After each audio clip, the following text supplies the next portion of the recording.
ظہر کا وقت آفتاب ڈھلنے کے بعد شروع ہوتا ہے، یعنی سورج کے ڈھلنے کے بعد شروع ہوتا ہے، اور جب تک ہر چیز کا سایہ سوائے اصلی سائے کے دو مثل نہ ہو جائے ظہر کا وقت رہتا ہے،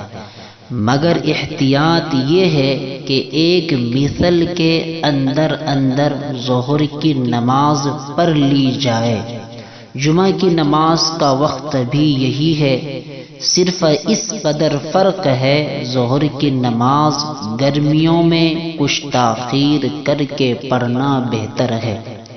خواہ گرمی کی شدت ہو یا نہیں، اور سردیوں میں ظہر کی نماز جلدی پڑھنا مستحب ہے۔ مسئلہ: سایہ اصلی کو چھوڑ کر ہر چیز کا سایہ جب دو مثل ہو جائے تو ظہر کا وقت ختم ہو جاتا ہے۔